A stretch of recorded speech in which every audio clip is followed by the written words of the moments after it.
morning and welcome to Hockey Night in Australia. I'm Courtney Canaston and joined by Sean O'Connor and special guest Jamie Woodman from the Perth Thunder. How are you guys tonight? Hey, Courtney. Good, thanks for having me. How exciting. Thanks for coming on, Jamie.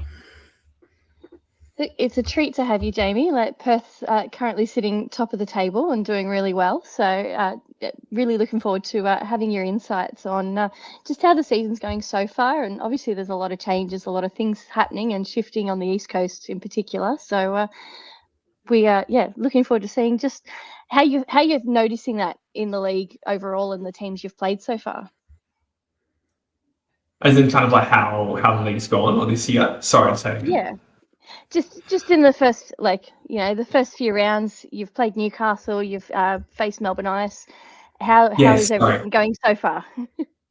It's been really good. I think it's I feel like we've been right there for a long time. And I know last year we really struggled at the start, we're all over the place. And I know it's happened to us before. And it was good to just kind of start strong, efficient. Like everyone felt like they were firing on cylinders, practices were good. And you can have that all up until the first game, kind of like, oh, can we play like that properly? And so to deliver on the first game was awesome. To have it at home, we never have a home opener first game round, which was brilliant. And then to face go to Canberra and do that as well. It's been really good. And a lot of teams look different because of the shake-up with Sydney and a couple of guys move around. So it was, I think, seeing Casey in Newcastle colours, I was like, what? And I had it just said Kubara. It didn't say C. Kubara. And I was like, that doesn't seem right. So it's been really cool. Obviously playing Melbourne Ice was a little bit of a little bit of a wake-up call. But I mean, it's just so cool to be back. League's back on, best part of the year. So almost. Normally nationals is, but that's okay. Yeah, how do you actually go with all the travel it is when you're a Perth Thunder player? Because it's so much more travel than any of the guys on the East Coast generally have to do when they can normally get in a bus for quite a number of the games. I think the best one we ever had, I think it was, it might have been last year. I think it was the first road trip John came on. And when we were playing in Macquarie, a lot of basically we fly out Saturday morning, early o'clock, get there, go straight, get some food, sleep for an hour, play. And I remember him getting to the ring, he was like, what is going on here? We're like, yeah, it's fine. This is a Thunder road trip. He's like, you guys do this all the time? I'm like, yeah. I mean, it's not great.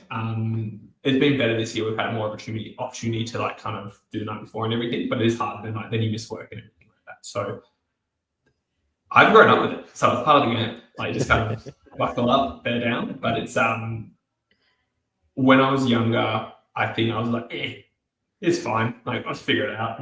Having Doritos and stuff for a game. But now it's like, hey, you know what? I need to rest at the hotel. I need to eat right, have a coffee. It's not great, but you can plan it out. Yeah, nice. Yeah. So let's jump into the round 3 results. So obviously, as you mentioned, Jamie, it was a tough weekend for Perth against Melbourne. So let's just start there. What are maybe one or two things you think you guys took away from that weekend, that being so early in the season too, getting to learn those lessons now before facing the next lot of teams?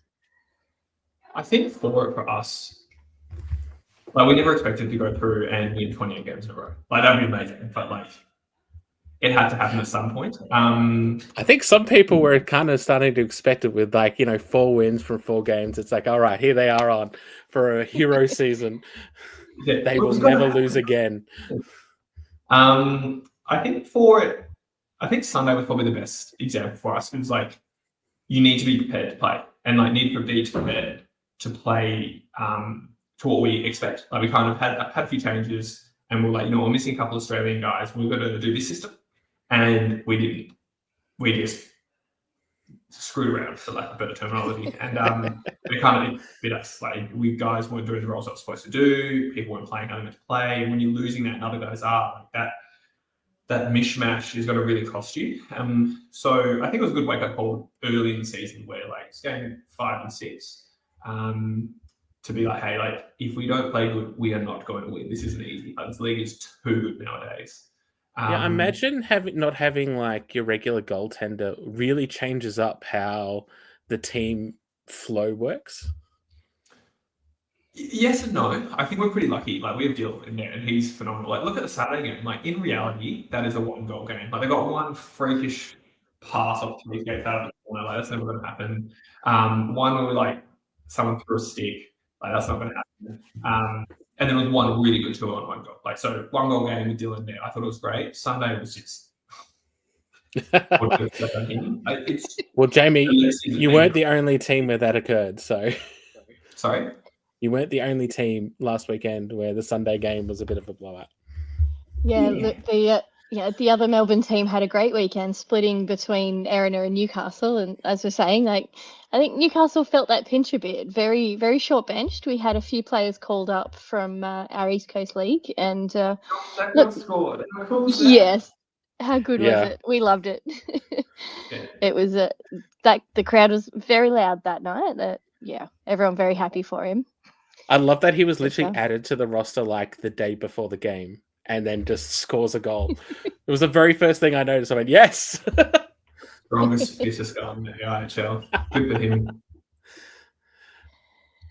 And look, the other road travelling team, obviously, Canberra Braves had 2 wins in Adelaide, and we were introduced to Blizzard down in Adelaide. I think a lot of fans have fallen in love with the newest mascot of the AIHL. So, what are your thoughts on that, Sean? Yeah, it was an interesting first weekend of Adelaide hockey for the year. They had to wait a long time. I think it was starting to become a bit of a running joke just how far behind they were on everyone else in games played. But yeah, they really packed out the barn on Saturday night, and actually the new VIP section and standing section behind the goal really added a lot to the atmosphere in that at that rink. So it really felt closed in, lots of people, very loud. And yeah, Adelaide were ahead for most of the game. They kept scoring the go-ahead goal, and yeah, they would be bitterly disappointed with how they finished that third period. I mean, they were 5 minutes away from a 5-3 victory, and yeah, it's a as I think Sammy said in the commentary, it's a very common issue with Adelaide teams over the last few years. They give away goals right at the death of games. And so, yeah, they went to an OT, and yet again, we got an OT goal, but it was against the home team.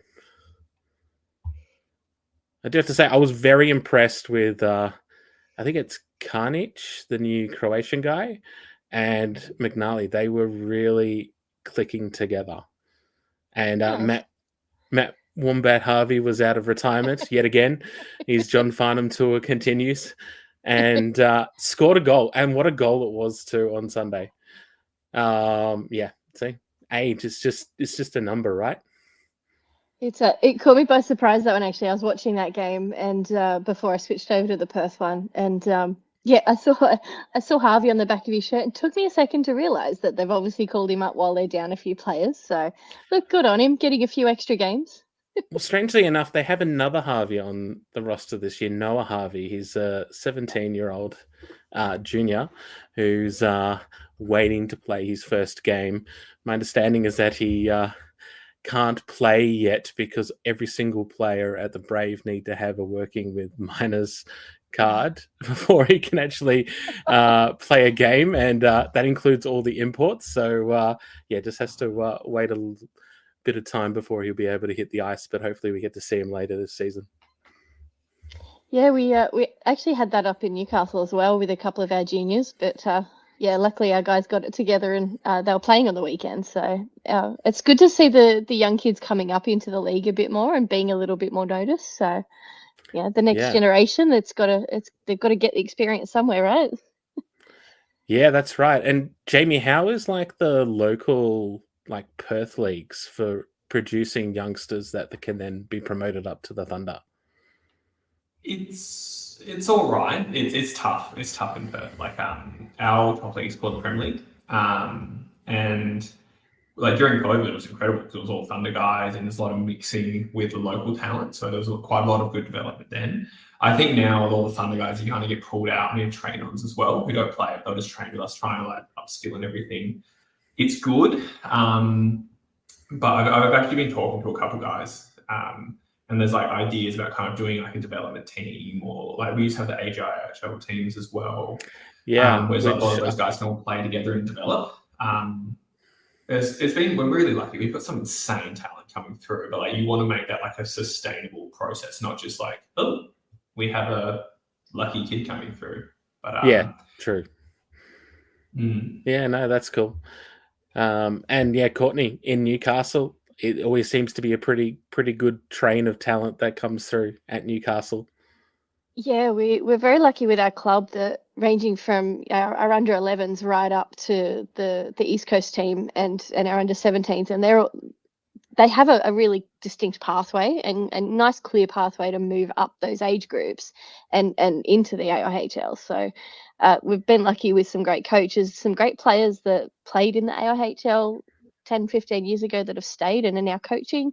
Some of them even have kids that they're coaching. So yeah, we're certainly very lucky.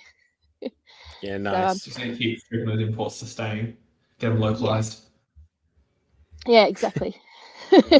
Although you've got one this year with and last year with John coming over, John Kennedy joining Perth. We miss him. Oh. Man, he just oozes cool. So I saw Cass's photos ahead after the games, and like JFK rocking up to the rink like in his jacket and everything. He just looks so cool. He is so cool. That's unfair. He dresses nice, talks good, looks cool, good at hockey. It's unfair. Speaking of looking cool, I think we've got our first comment here from Doogie. 3 legends on a screen. Hell yeah. Nice. And second comment from Robert, Perth giving everyone a chance. Well, I think that's true. I think Perth realised they can't just run away with this season. Although I have to say, speaking of this, the ice started probably not as expected, and this kind of was a bit of a pick-me-up back to where I think people were kind of expecting them to be pre-season. And interesting that Ishida got another shutout. That's his 3rd shutout in his AIHL career, which brings him mightily close to the top. I think the top's only 5, which is Kimlin. So he's now equal with a few other guys, including DeSalvo and Davis and Matt Hewitt. So yeah, interesting. Oh, wow. We don't get a lot of shutouts in our league. Yeah. He seems like such a nice guy as well. So polite, cool to talk to at the ring. Yeah, he can get pretty feisty though, Ishida. If he gets angry, he gets a bit feisty. I remember that from late in 2024. There was a bit of a scuffle in front of the net, and he let his feelings known. Yeah, and also interesting on that too, like, I also found on the weekend Canberra had their new Korean player. I think it was the first time a Korean player's played in our league, and Kung, and he did really well on the blue line for Canberra. He and Joey McDougall had like a running battle in that Saturday game, and it was quite something to watch. So I'm always interested to see how these Asian players from the Asia League really, how they go in our league, because it would be a very different environment compared to what they're used to. Yeah, I think it is pretty different for a lot of them. Talking to Heath a lot of the time, like they have such like a high performance like set up there, and it's so professional, and they're very like so systems based. I remember him talking me through a lot of it, and I was just like, oh. It's a bit different here. Yeah, I do remember back in, I think it was 2015 or 2016, Canberra brought over a Swiss player. I can't remember his name, Nicola Brandy, I think it might have been. And he came from a very technical sort of school of hockey. And back then, the AIHL was not that in the slightest. So he found it really hard to adapt. Yeah. Let's jump into the standings. We touched on briefly a moment ago how Perth sitting on top, and look, following the Mustangs 6-point weekend, they're bearing down on you there for with only 1 point difference. So yeah, I think we've got some great competition this year. And while we've got a few like Brave and North Star sitting just below that line, I think all the games so far each weekend have been really exciting. Yes, I did say before this round that 50% of games had gone to overtime this season, which is phenomenal. Like, I think in 2022 or 2023, we had like a total of 6 games that went to overtime through the whole season, and we already had that and now have beaten that this season. But yeah, there's some really tight games, but the Mustangs are, they're coming up. They're going to try and challenge the Thunder for the top of the league. Dang it. They're a good team. I mean, when you have like Timmins and Wishart playing, like you just have like such steady Eddie rocks. They're going to be excellent every game. Like getting to work a little bit with Ty at the Trans Tasman and kind of just seeing how he thinks the game and understands it. It's like it's so enlightening to see like that's like not just I played a bit of pro, done a bit of this, and I understand the game. It's like no, this is like an NHL mindset of defense. You're like, oh. It's like there's always something new. It's like, oh, you understood this. I was like, oh. I did see that he was part of the staff that went over to New Zealand with you guys. So yeah, that's really interesting. I because obviously Timmins also is the coach for the Mustangs, and so he must have a pretty good hockey mind as well. Yeah, I think anyone who's played a couple of NHL games you can't just be a physical freak. Like you see those like Yakupov who burnt out, played like 2 years with the Oilers before he went back to KHL. Like you need to be a physical freak, you need to be so skilled, you need to be smart. Like, there's no room for people who just don't have it all there. Yeah.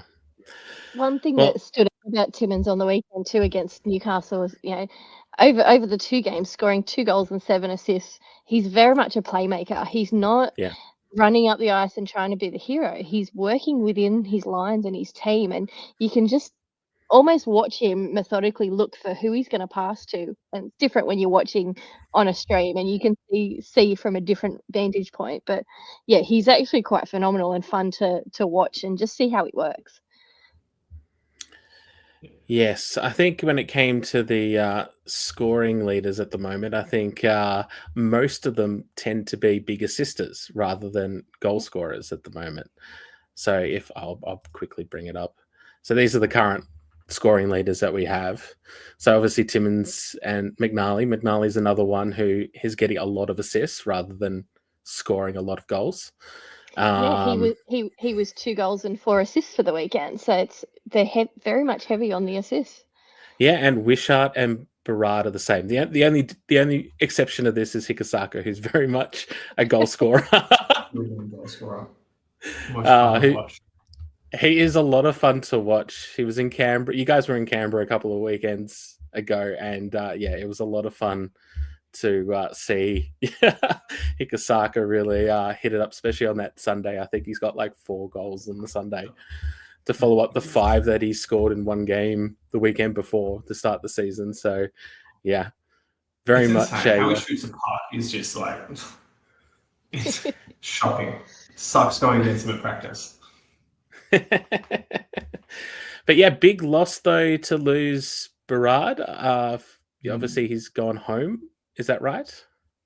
Yeah. So he was he still had his initial visa, and the imports we do have coming, they just couldn't make it with their playoffs happening still. And so Benji was available. He said he'd come down and kind of fill a hole, and it was just awesome, mate. You're getting a good person. He can play. He's positive in the locker room, mate. It was a no-lose situation. So it was so good to have him back. He's a bit of a space cadet, so it was fun to have him around. Like he just floats, like how he skates, just floats like a butterfly around. So it was cool. It was really cool to have him back. Yeah, he was really good last year. So I was really happy to see him back this year, even for just a little while. I know that the start of seasons always is a bit hectic for teams with trying to find players to be able to field complete rosters. I think the Brave only travelled to Adelaide with 15 players, so yeah, and they had to bring someone out of retirement to to do that. So it could be quite hard. So much for minus points like the Ice Dogs again. Yeah. All right. How are we feeling about round 4? Let's take a look at what's coming up, and we'll maybe make some predictions. So on Knowing Saturday, that round 4 is not this weekend, everyone. yes. So there is a break while our teams are in World, so make sure you jump in our socials channels for the links to watch those games live. But yes, these games are on the 10th and 11th of May. Perth are heading to Brisbane. So Jamie, give us some insight, just the trip to Brisbane, what you like about it, and what you think. Well, what are you working on to face this year's Brisbane team, who are looking strong? They look really good. I think they took Melbourne Ice to OT, right? There's some pretty close games, that first one. Brisbane's a bit different. They have like Canberra, it's a pretty unique place to play in. It's quite hard. The ice is a little bit different. There's a couple weird, Perth as well. We had home field advantage there. So it's a hardish place to play. They're normally pretty good. They've got a lot of one-on-one skill last few years. They've got some guys who can really take a lot of other players one-on-one. They have that import from the Bears, I think, from last year, and he was brilliant. He was really good last year. So I think that will probably be a really, really big matchup for us. But I think transitioning from this weekend to then, I think if we can basically say, hey, you know what, we're prepared, this is our system, we're going to play like this, I think it would be really good. But the main challenge, Brizzy's a really long travel day. You flying, it's a 4-day basically travel for us, leaving Friday, coming back Monday. It's just, hey, get in, play the games, get out. We stay in a cruisy area, try and find some. I'm the coffee guy for the team. I try and find the best coffees on the road. So try and do my job before there, make it easy. So what's your typical coffee then, Jamie? I'm a full coffee snob. I have a massive issue. There's ruined coffee for me for my life. So I have I do all filter coffee, batch brews, that kind of stuff. And then I basically find the fanciest place nearby, and I force guys to come with me. I have a little group of 4 or 5 people from my coffee gang. And I normally get a message into the group chat saying, hey, where were we meant to go this morning? I was like, this is the spot. Is this a different group than the group that plays AOE 2? We've kind of shut that down. Well, we were meant to shut that down, not do it anymore. And then Ville brought his computer to Canberra, and he was like, guys, let's just do it again. Why don't we just do it again? So I actually had a good chat with Ville on the Sunday with the game he wasn't playing in on the side of the rink. Yeah, he's a really nice person, Ville. So he's the best. It's actually so funny. He's a space guy too, but he's just happy, loves hockey. He's excellent at playing it, and he's just a hippie the rest of the time. Lives in South Rio. Anyone's from Perth gets a reference, but hangs out. It's cool.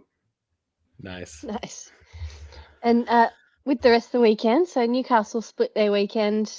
They head to, I think, one of the last games that will be played at Phillip Ice Skating. Oof, that's exciting. And before the Brave find their home over at AIS, and they then play at home on Sunday. So that'll be an interesting split weekend for Newcastle. And Melbourne Ice head to Adelaide. So as far as predictions go, I think Newcastle might split their weekend. My understanding from speaking to some of the coaches, we should have a few more of our imports, players back from Worlds, a bit more of the team. So I think it's going to be an interesting weekend, and hopefully the tide turning for the North Stars. Any thoughts on the Adelaide Ice game, Sean? Yeah, look, I think Adelaide are going to be desperate to try and win a game at home. They want to. They spent last year quite good at home overall. They were really stingy in defense, and this year, from last weekend, it wasn't quite the same defensive mindset that they had in the previous couple of seasons. But saying that, they have a new coach. He was playing on last weekend because they were down a number of imports. So I don't know how many more imports will be in by the next round, but I'm excited to see how they go. And then Melbourne's going to be wanting to capitalize on such a good road trip to Perth and back it up with another good road trip to Adelaide. They do seem to be clicking now, so that's important for them because they had been shipping a lot of goals previously, and last weekend was a bit different. But yeah, I'm excited for the Perth Brisbane games, to be honest, because Brisbane had the bye last weekend. They have been looking good, and yeah, Perth have been in excellent form before last weekend, so it should also be a good matchup.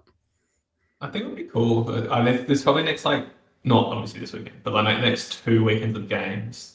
As like everyone starts to get to full strength, you get to that reality of like, hey, this is what the league's going to look like this year. Because I mean, we kind of caught a couple of teams sleeping early, obviously not fully rostered out and everything, but it is cool when you say you're on through and you're like, oh, like this is their big boy squad and everything. So I think it'll be cool to see what the reality of the landscape will be like.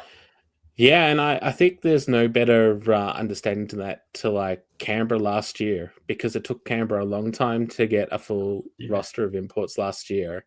They went on like a 9-game losing streak, and then they ended up winning the Goodall Cup. Like, it's such a night and day kind of difference between the two halves of the season. Oh yes, what was it? Walker, he scored 2 goals today, didn't he? Oh, I saw the first one. I didn't see the second. Good for him. How good is that? Absolutely ripping it up. What a champion. Playoff goals for an Australian. It's so good. Yeah, so we've got a few more comments we can quickly run through. Doogie says, thanks for your support and kind words for the Dub Zone, Jamie. Yeah, You've been following them on socials. Yeah, it's not cool. I think obviously this league is so niche, and like we love playing it. Like it's the best thing to be able to play at this level in Australia, which is insane. But like to have, there's like proper media around it, and like there's proper things. Not like, oh, my mum tagged me on Facebook. Look at me playing. Like it's like people like legitimately like posting cool things about it. The stats are real. Like, it's been really good. I'm not getting attacked. I used to get attacked by this when the league was really early, there's an AIHL stats man. He used to just throw me under the bus on Twitter, so this is way more fun now. Yes, we do have a growing stable of people following the league. I do think that there is quite a bit of growth this year, and yeah, we've got a news outlet now down in Melbourne. I think there's 6 News, which is following the league. You got Network Hockey out of Victoria as well, and then there was a new one this week popping up again, which are doing power rankings and stuff like this that I can't remember the name of them, but yeah, there seems to be a growing contingent of people following and producing content about the league. It's kind of cool. And a lot of people who would otherwise not have any kind of connection, like family or playing connection, just, pick it up, want to follow it. Yeah. And without people like that, the sport doesn't grow and the awareness doesn't grow. So, people like Doogie and the types of content he puts out, it's just beautiful. So, yeah, definitely give Dub Zone a follow. Here we go. Luca, justice for Punla. I love that. We had you guys know how he led the league in pins last year? Yes. You guys should get him on and chat to him about how he doesn't deserve it. It is honestly, I've had this conversation 500 times. He's done because a lot of the penalties or ejections, everything get overturned. Right. And yeah. I was like, he's like, I'll take the lead off Cat because like this happened. Oh my gosh, that's the interview you need. That's great. And here we go. For all of us, if it goes up, ice hockey in Australia makes the weekends more exciting. Jordan Murphy. Hell yeah, it does. Absolutely. It's so much more exciting than the off season. That's for sure.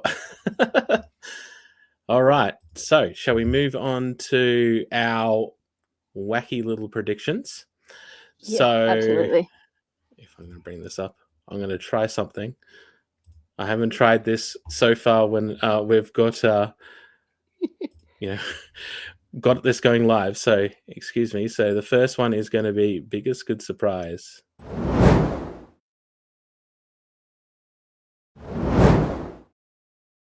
Look at that. Works perfectly. All right, guys.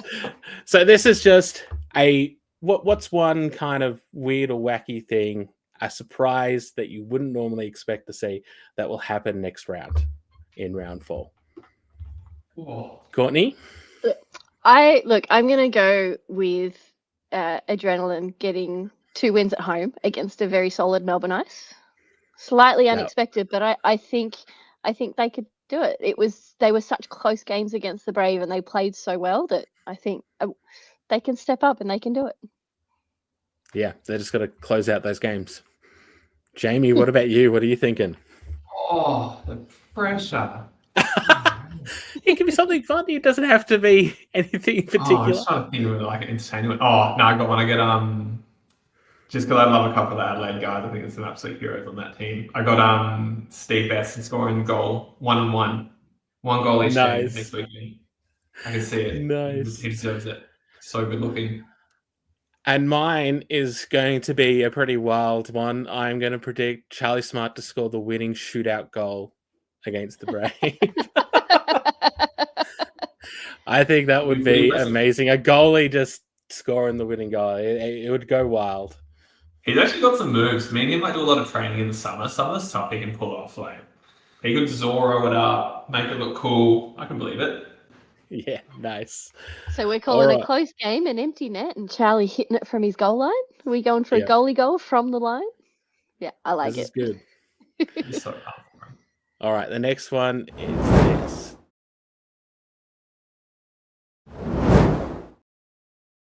Goal horn breakers. This is basically which team or player do you reckon will score the most goals in round 4? I kind of feel like this is the easiest. If it's not Higasaka, something is wrong. So look, I'm gonna put my vote there. Okay. Do we need to vote something different? Is that taken? And go like off the board. You can pick whatever you want, mate. I think he goes on to score the most goals. I'll be pretty upfront. Otherwise, who was unbelievable? Oh, Tyron Bronte. I think he's gonna. If it's not Higo, he's getting it.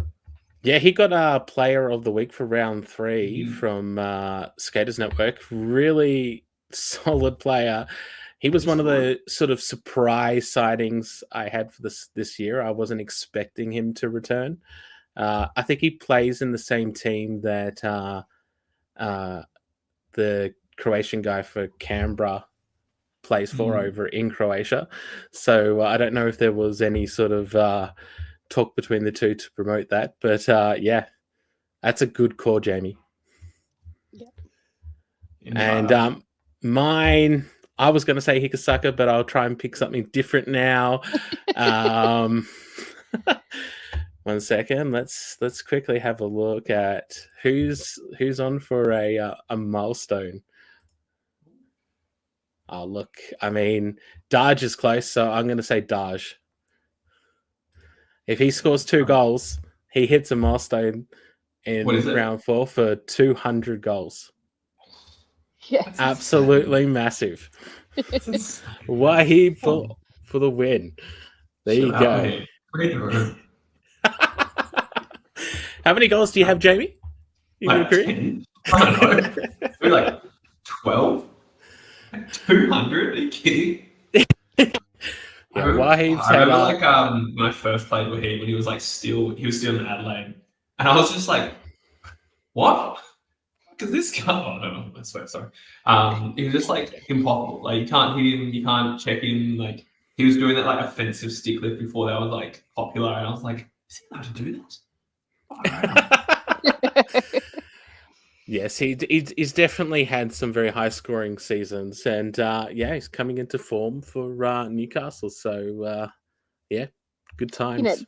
That said, he's sitting on 278 assists. So there's another like highly driven playmaker. He's actually averaged more than 1 assist per game. He's on 275 games, so he's a very special member of the Newcastle community. Yeah, and now you've got Casey Cabrera as well. How is this fair? Playing those two together sucks. Although saying that, I think there was a comment on here before, which I'll bring up briefly. Phillips, Timmins, and Lundell are all on the same line. That is phenomenal line. Oh, yeah. Like having to try and keep that line out. Whoa. Yeah. Diggy there. He knows his stuff. Yep. Yeah, look, Brody Lindell was having a great game on the Sunday, especially out there with Timmins. So, yeah, I definitely agree with that. Tyrone's listening. Oh, what a guy. Stop phone dragging me, Tyrone. It was horrible. Far out. Leave me alone. Go down the other wing. Oh, that's the best. Awesome. All right, and we got our last prediction here. I've got to change the name of this. It's still currently the stingiest of... All right, but this is basically any team, D-line grouping or goalie that you reckon is going to concede the least amount of goals this week, next round 4. What are the matchups again? Hey, Newey, Brave, Newey, Coast, then Melbourne Ice, Adelaide, and then us. I can bring those up. Yeah. Oh. Look, I'm going to jump in with mine first. I'm going to say that I think Newcastle might really come into its own a bit defensively when we particularly get Brian Funes back. We've got Annesley in that back with Horsey come up, like when they're all back from Worlds. There's a lot of strength there for us. So for have you guys had Newcastle, the Klugerman playing yet? Not yet. So we're waiting on him to finish his season overseas. So with the Bears bolstering our back line, get Klugerman, get our imports into the front line. So I think we might see a nice corner turn for. Because I do think that was something which Newcastle missed last year because he only played like one game and got injured. So yeah, and he had a phenomenal debut season this year before. So it'd be really good to see him back. Yeah, absolutely. All right, so that's our prediction, guys. That sounds so good. Okay, so next after, we're not going to have one next week because we don't have any games, but the week after when we're back, we'll be able to tell just how well we did. Fingers crossed. All right, so we can now move into the main interview. I mean, we've basically just been talking anyway, so it's good times. But Jamie, your career, Worlds, Perth Thunder, it's all happening. I did have a quick look at your EP earlier today because you have a very long EP now. I did every single team that had me for about like 12 years. So. I did note that like early on in juniors, you went to Banff to play in Banff. How was that experience? Because you're not the only player I know that's done that and played for that prep team, for instance. Yeah, because I'm pretty sure Lachlan Farmy has also played there. Yeah, it's a bunch like me, Farmy, Punla, Funsey, Mitch Humphreys. I think there's like one or two others as well, like kind of before or after my time. But it was incredible, man. Like you don't appreciate it because you're like 16 and think you know everything, but like it's the most beautiful place on the planet. You play in this like amazing town. You get to train every single day. Like it's just phenomenal. It's so phenomenal. It was pretty funny. We have what's it called? I remember I was playing. I might have been my 17 year or something, and there was like this young kid training with us, and he was like incredible. Like we're all like kind of 18, 19. No, sorry, 17, 18, and he's like 14, and he was just ripping it up. We're like, oh, that's pretty good. And he actually ended up playing for like University of Denver, got the NCAA Frozen Four championship winning goal, like and everything. And I was sitting back, I'm like, that makes sense. But it was cool. Like I think moving there, I was really lucky. I had an incredible coach. Kind of said like, if you want to keep developing, like, you're a good hockey player for an Australian, but if you want to keep developing, you can't do it here. You need to move. And so I was lucky enough to have like parents who were able to and willing to kind of send me overseas, keep developing. It was, man, like. You're playing in the mountains, living the dream. It's so cool. It does sound like a very picturesque place to go play hockey in.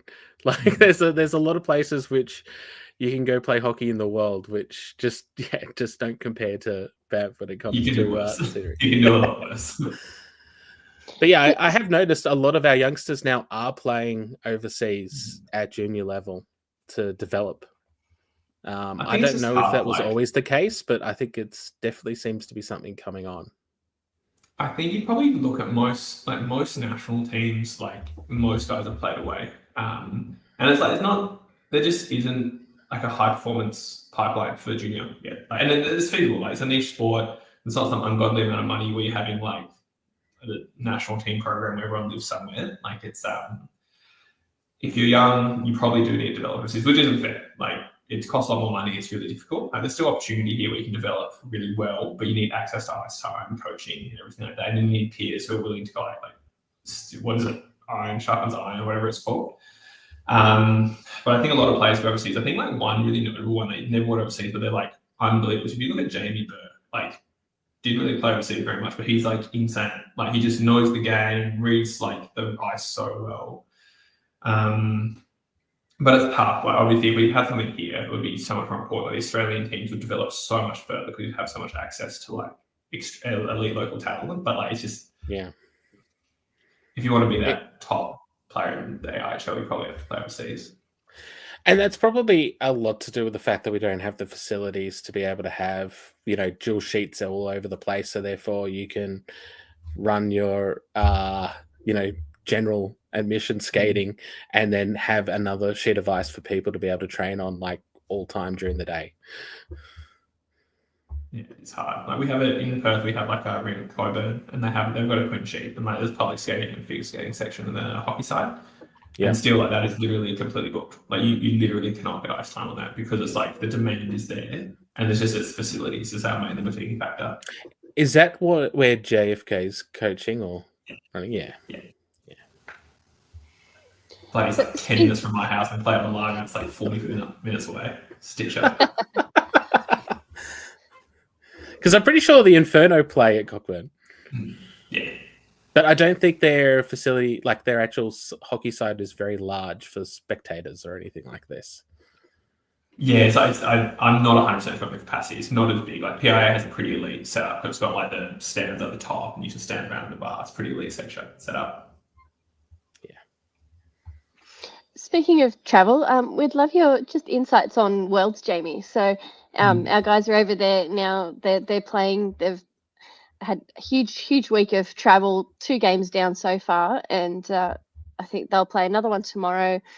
There's a lot of games in a small amount of time, and it's certainly not a short trip. So can you give us some insights to what they're experiencing? How are they working on their recovery? Obviously eating well. Yeah, what have you experienced in your time over there? Especially as you went there last year. Oh man, I've been to Serbia like to Serbia. I think I said it before on like World's Week or World's Fortnight is the best week of the year. Like I love it. It's amazing. You get treated like a pro. Everything's set up for you. There are so many options to better yourself, recover, have an opportunity to be that better hockey player. And like everyone's so dialed in. No one's like sitting there like, who cares? Like everyone wants to be there and play at an elite level. So it's the best thing. And they do a really good job. And they have a traveling physio, they have recovery boots. There's basically as many options as you kind of get to. Kind of a lot of the guys, I remember last year there was kind of group that we found a recovery center nearby. We're doing that a lot after games. If that was a thing. And am I wrong or right in saying that Josh was your strength and conditioning coach that went across last year? Yeah, and like man, we play like a local for funsies sport. Like we have to pay to play for our national team and everything. And we have literally a guy who was they tried to headhunt for the NHL. Like it's insane. But like all the performance and prep you need is there. I mean, obviously it's on you because you need to like have time, work around family, work around work and everything. But like it's playing for the national team. Like you're gonna be ready. I imagine it's hard to raise the funds to be able to go to Worlds now. It does seem to be a lot more than it used to be. I don't know if that's 100% true. I haven't really looked into it too much, but I just noticed that there's a lot more fundraising now than there used to be for players to head over.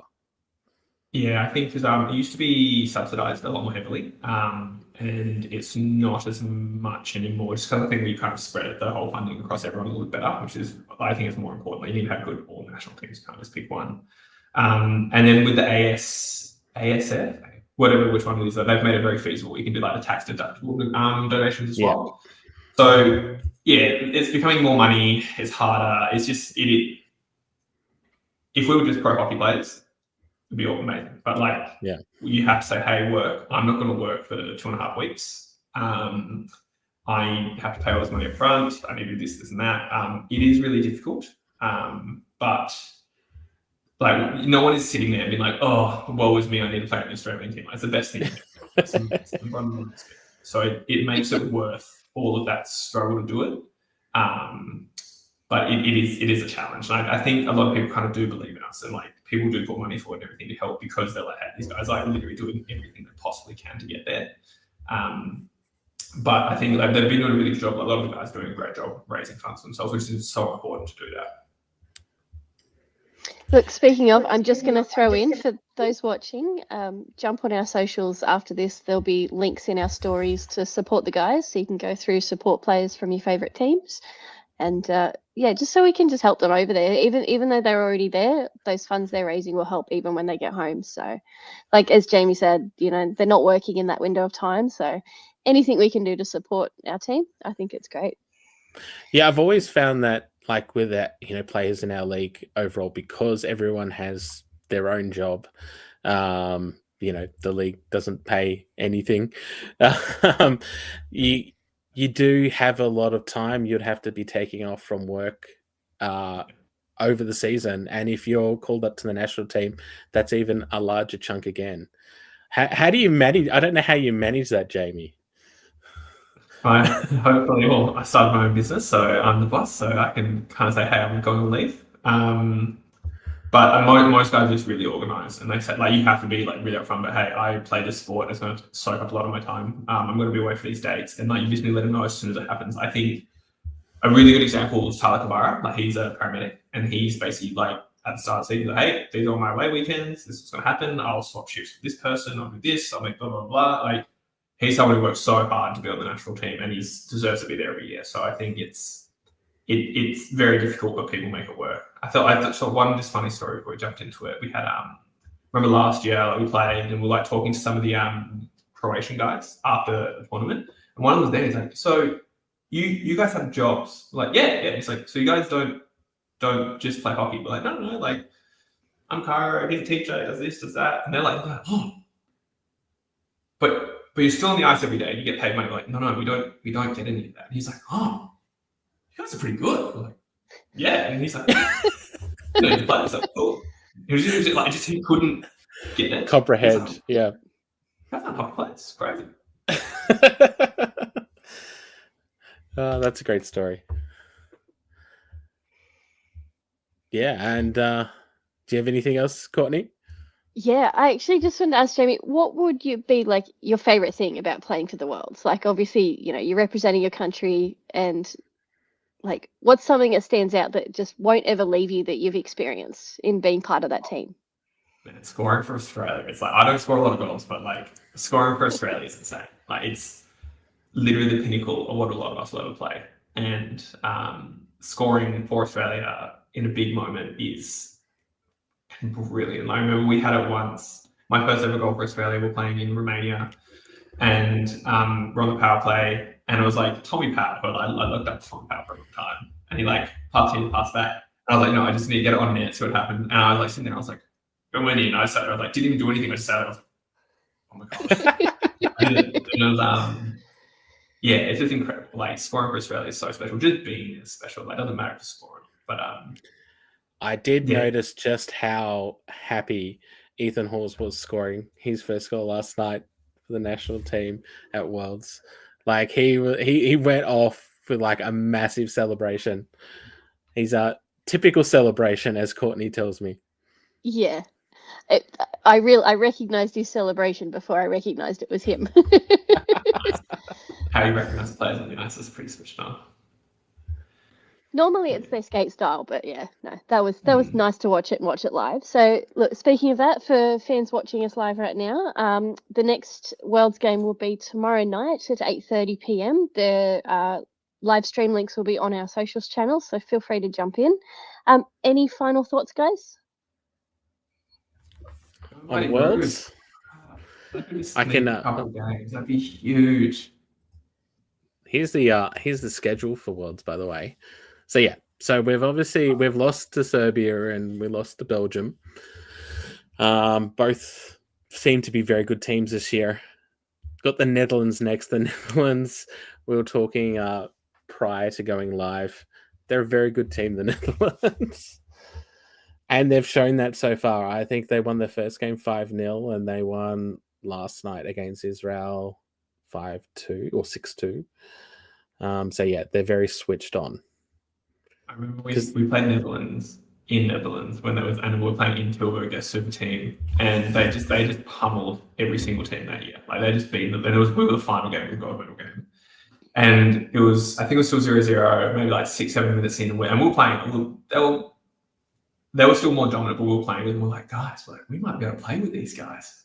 And then like the puck went to the top right defenseman, and he like just sauced it cross-eyed. I'm like, what a terrible play. This guy like slides in with the knee, like whacks it out of baseball style, and I was just like.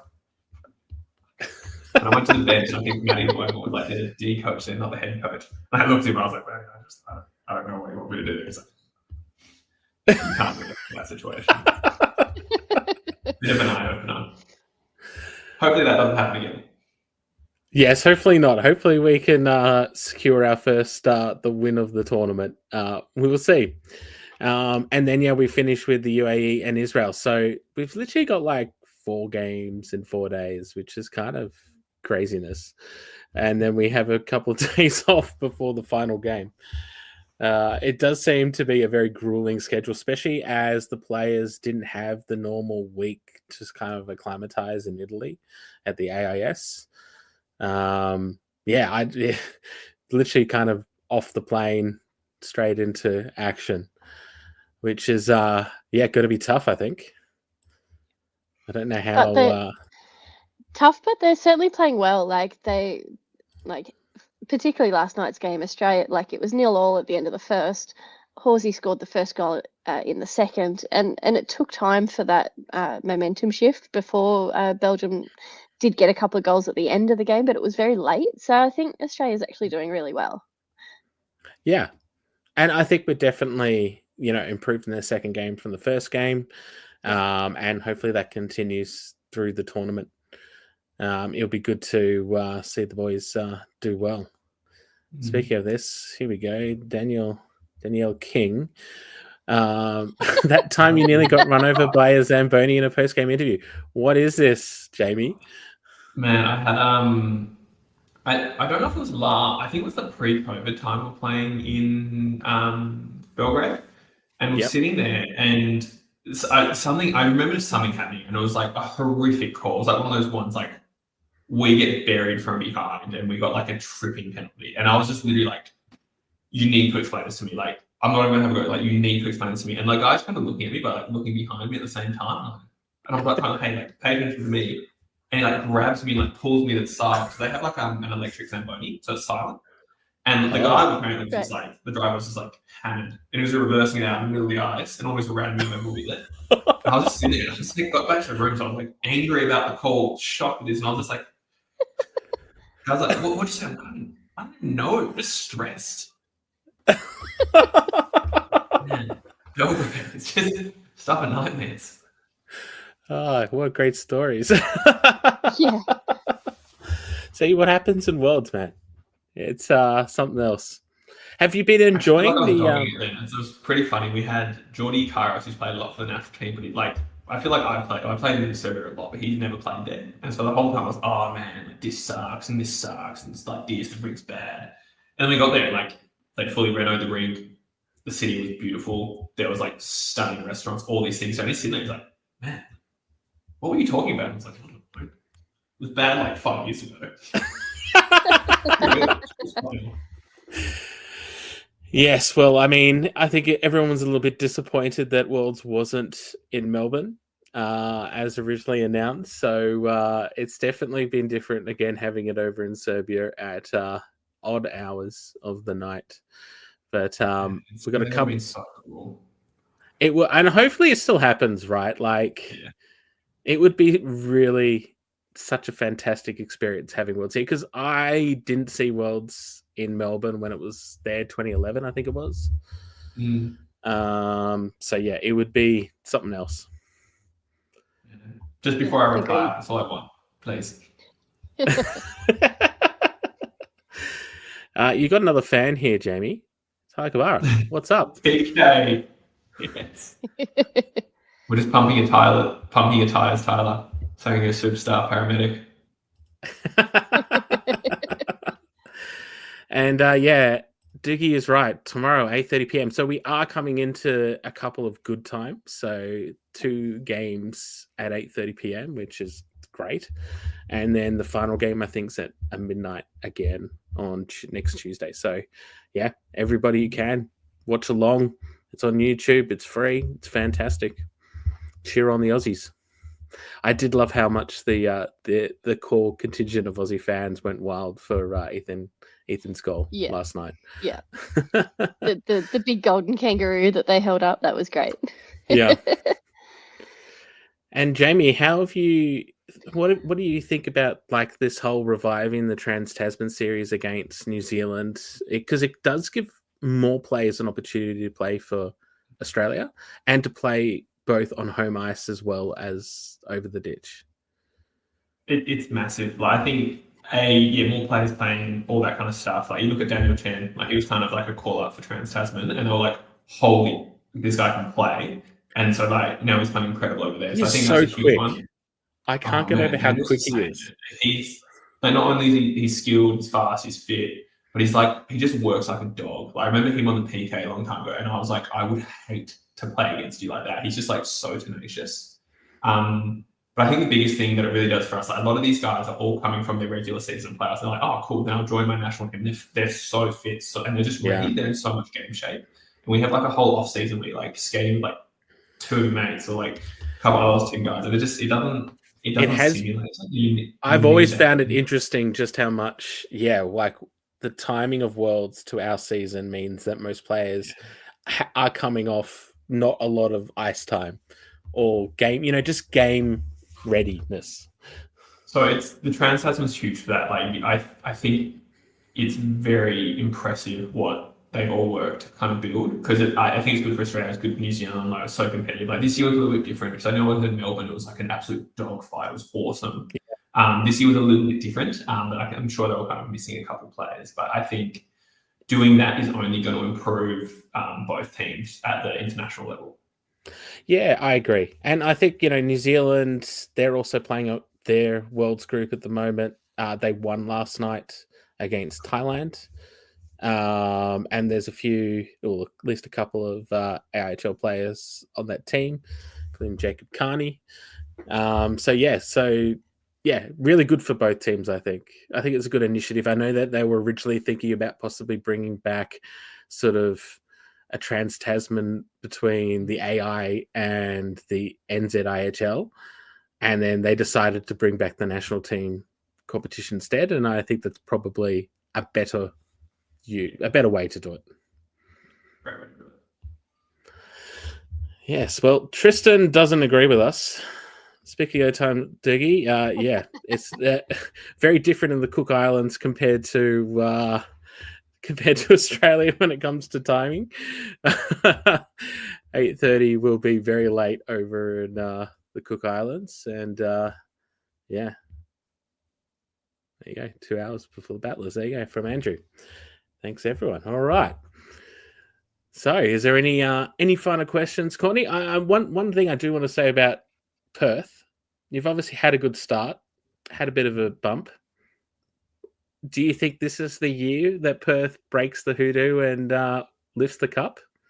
Yeah, of course. Every year it is. They're there. I think the funniest thing is that it happened probably for like 7 or 8 years. Everyone's like, man, Perth's going to be bad this year. And we had no turnover. It was the same bloody team that went finals the year before. Like, nah, Perth's going to be bad this year.